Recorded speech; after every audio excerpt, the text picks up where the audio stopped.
আসসালামু আলাইকুম দর্শক, আশা করছি সবাই ভালো আছেন। দর্শক, রাজধানীতে 4টি পুলিশ বক্সে অটো রিকশা চালকরা হামলা চালিয়েছে।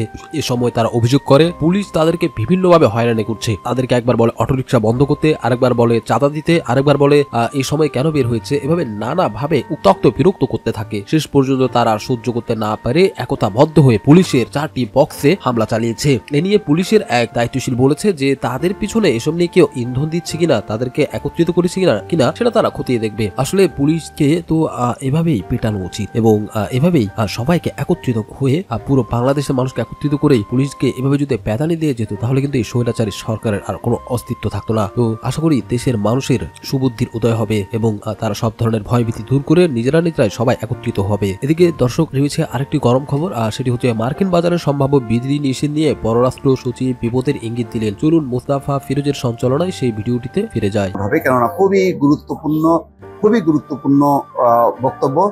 দর্শক, সেই বক্তব্য দেওয়ার আগে আমি শেষ করি একটি অনুরোধ করে, যে এই কয়েকদিন দফায় আপনারা অনুরোধ করছেন যে আমার ভিডিও পাচ্ছেন না। সুতরাং এর সমাধান হচ্ছে একটি, সেটি হচ্ছে যারা ইউটিউবে দেখছেন তারা দয়া করে নিচেই সাবস্ক্রাইব লেখাটা টাচ করেন, আর হচ্ছে অল বেল বাটনে টাচ করবেন। আর যারা ফেসবুকে দেখেন তারা লাইক বা ফলোতে টাচ করলে আশা করি আমার ভিডিও দেখতে পাবেন। আসেন এবার গুরুত্বপূর্ণ সংবাদের একটু বিশ্লেষণ করি।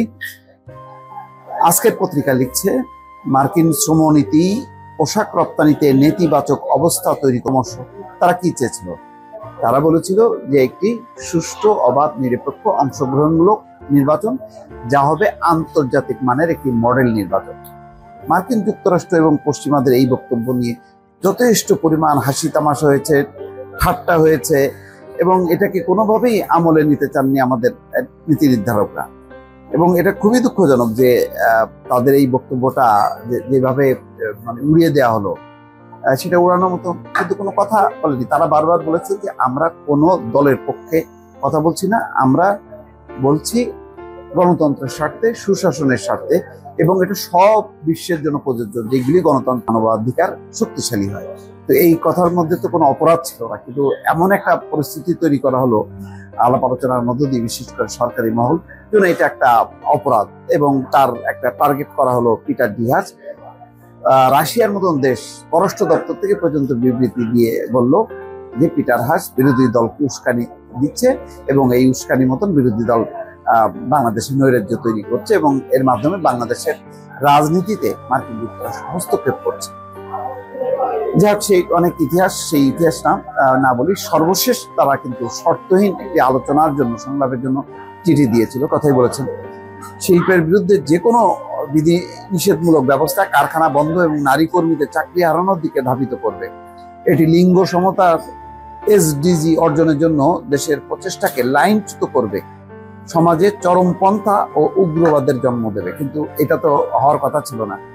এই যে গণতন্ত্রহীন একটি পরিস্থিতি এবং নির্বাচন বিমুখ একটি পরিস্থিতি, সেই পরিস্থিতিতেই কিন্তু সমাজে চরমপন্থা বা উগ্রবাদের জন্ম দেয়। কারখানা বন্ধ, এটি হচ্ছে সাইড এফেক্ট। মূল বিষয়টা ছিল আমাদের একটি শান্তিপূর্ণ, সুষ্ঠু, অবাধ, অংশগ্রহণমূলক নির্বাচন, কিন্তু সেই বিষয়ে কিন্তু লক্ষ্য করা হলো না। যাক, আমি আজকের পত্রিকার কিছু অংশ পড়ি। শ্রম অধিকার লঙ্ঘনে বাণিজ্য নিষেধাজ্ঞা আরোপের যে নতুন নীতি যুক্তরাষ্ট্র ঘোষণা করেছে, তা বাংলাদেশের তৈরি পোশাক রপ্তানিতে নেতিবাচক পরিস্থিতির সৃষ্টি করতে পারে বলে জানিয়েছেন পররাষ্ট্র সচিব মাসুদ বিন মোমেন।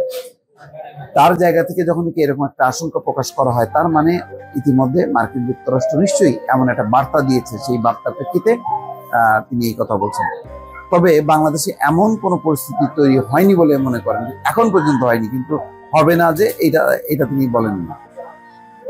আচ্ছা, তো অনেক কথা বলছেন যে পররাষ্ট্র সচিব বলেন, সদ্য ঘোষিত মার্কিন শ্রমনীতি এবং তৈরি পোশাক খাতের ভবিষ্যৎ চ্যালেঞ্জ মোকাবেলায় সরকার, উদ্যোক্তা ও শ্রমিকদের মধ্যে সহযোগিতামূলক প্রচেষ্টার উপর জোর দেওয়া হয়েছে।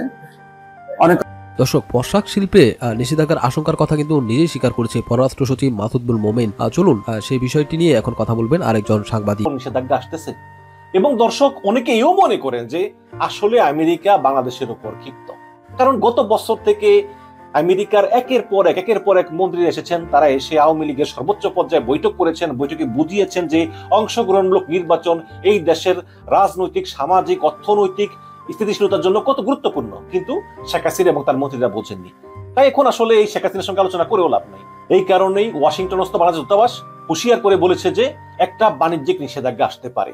তারপর তো অনেক কথাই হলো এবং আমেরিকার বিরুদ্ধে অনবরত নিষেধাজ্ঞা করলো। শামীম ওসমান বলল যে আমেরিকা মানচিত্রে থাবা দিতে চায়।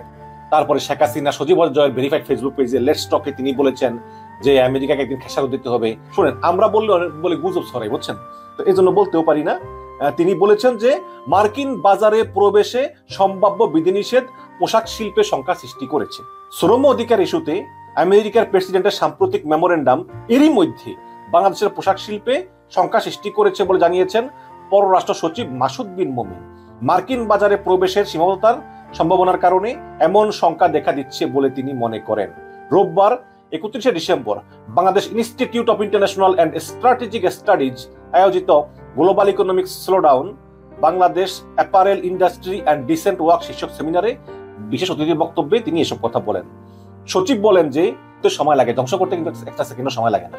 কাজেই আমি মনে করি এখনো সময় আছে এই 7 তারিখের নির্বাচন বন্ধ করে বা 7 তারিখের নির্বাচন জয়লাভ করার পরেও যদি উপলব্ধি হয় যে না, যে নির্বাচনে জয় হয়েছি এই নির্বাচন আসলে জনগণের ম্যান্ডেট ছিল না, বা বিভিন্ন ঝামেলার কথা চিন্তা করে বাংলাদেশের ভালো, বাংলাদেশের মানুষের জন্য চিন্তা করে, বাংলাদেশের মানুষের উন্নতির কথা চিন্তা করে অন্তত ক্ষমতা থেকে আপনি সরে দাঁড়ান, সরেদারিতা সুষ্ঠু নির্বাচন দিন। তা না হলে কিন্তু একের পর এক নিষেধাজ্ঞা আসতেই থাকবে। আজকে দেখবেন যে ব্যাংকগুলো ধার করে চলতেছে, এসালম ব্যাংক থেকে টাকা লুট করে বিদেশে নিয়ে যায়, আর শেখ হাসিনা বাংলাদেশ ব্যাংক থেকে নিয়ে ভরে। কত এভাবে চলে বলেন তো? এদিকে দর্শক, ডক্টর ইউনূসের কারাদণ্ড নিয়ে যা বলা হয়েছে, মার্কিন সংবাদ মাধ্যমে শান্তিতে নোবেল পুরস্কার জয়ী ডক্টর মোহাম্মদ ইউনূসকে 6 মাসের কারাদণ্ড দেওয়ার বিষয়ে প্রতিবেদন এসেছে আন্তর্জাতিক প্রায় সব গণমাধ্যম সংবাদে। 1 জানুয়ারি এই বিষয়ে প্রতিবেদন প্রকাশ করেছে এপি ও ওয়াশিংটন পোস্ট। এপির প্রতিবেদনে বলা হয়েছে, বাংলাদেশের শ্রম আইন লঙ্ঘনের দায়ে নোবেল শান্তি পুরস্কার বিজয়ী মোহাম্মদ ইউনূসকে 6 মাসের কারাদণ্ড দিয়েছে দেশটি ঢাকার একটি শ্রম আদালত। প্রতিবেদনে আরো বলা হয়েছে, দরিদ্র মানুষকে সাহায্য করার জন্য ক্ষুদ্র ঋণ ব্যবহারে অগ্রণী ইউনূস আদালতে উপস্থিত ছিলেন এবং তাকে জামিন দেওয়া হয়েছে। রায় ও সাজার বিরুদ্ধে আপিল করতে ইউনূসকে 30 দিনের সময় দিয়েছেন আদালত। ইউনূস প্রতিষ্ঠিত একটি অলাভজনক সংস্থা গ্রামীণ টেলিকম রয়েছে এই মামলার কেন্দ্রে। ডক্টর ইউনূসের বিরুদ্ধে কি কি অভিযোগ আনা হয়েছে তার উল্লেখ করে প্রতিবেদনে বলা হয়েছে, ঢাকার 3য় শ্রম আদালতের বিচারক শেখ মেরিনা সুলতানা কোম্পানির চেয়ারম্যান হিসেবে ইউনূস এবং অপর 3 পরিচালককে দোষী সাব্যস্ত করে প্রত্যেককে 6 মাসের কারাদণ্ড দিয়েছে। ইউনূসকে $30,000 বা $240 জরিমানাও করা হয়েছে। রায় ঘোষণার পর ডক্টর ইউনূস বলেছেন, যে দোষ করিনি সে দোষের শাস্তি পেলাম। তার এই মন্তব্য সহ রায়ের বিষয়ে ডক্টর ইউনূসের আইনজীবী আব্দুল্লাহ আল মামুন এবং রাষ্ট্রপক্ষের আইনজীবী খুরশিদ আলম খানের মন্তব্য তুলে ধরা হয়েছে প্রতিবেদনে বলা হয়, গ্রামীণ টেলিকম দেশের বৃহত্তম মোবাইল ফোন কোম্পানি ও নরওয়ের টেলিকম জায়ান্ট টেলিনরের একটি সহযোগী প্রতিষ্ঠান গ্রামীণ ফোনে 34.2% মালিক। ইউনূসের পশ্চিমা প্রভাবশালী রাজনীতিকদের সঙ্গে ঘনিষ্ঠ যোগাযোগ থাকায় বিশেষ করে মার্কিন যুক্তরাষ্ট্রে অনেকে মনে করেন এই রায় মার্কিন যুক্তরাষ্ট্রের সঙ্গে বাংলাদেশের সম্পর্কের উপর নেতিবাচক প্রভাব ফেলতে পারে। ইউএনবির বরাত দিয়ে এপির প্রতিবেদনে বলা হয়েছে, পররাষ্ট্র সচিব মাসুদ বিন মোমেন এই সম্ভাবনা নাকচ করে বলেছেন, একজন ব্যক্তির জন্য রাষ্ট্রের সঙ্গে রাষ্ট্রের প্রভাব না পড়ায় স্বাভাবিক। ডক্টর ইউনূসের বিরুদ্ধে কথিত দুর্নীতি ও আত্মসাৎ মামলাও চলছে বলে উল্লেখ করা হয় প্রতিবেদনে। ইউনূসের সমর্থকরা মনে করছেন শেখ হাসিনার সঙ্গে শীতল সম্পর্কের কারণে তাকে হয়রানি করা হচ্ছে। বাংলাদেশ সরকার এই অভিযোগ অস্বীকার করেছে। সোমবার এ রায় দেয়া হলো যখন বাংলাদেশে 7 জানুয়ারি সাধারণ নির্বাচনের জন্য প্রস্তুতি নিচ্ছে, যা হাসিনা চিরশত্রু সাবেক প্রধানমন্ত্রী খালেদা জিয়ার নেতৃত্বাধীন দেশের প্রধান বিরোধী দল বাংলাদেশ জাতীয়তাবাদী দল বয়কট করেছে।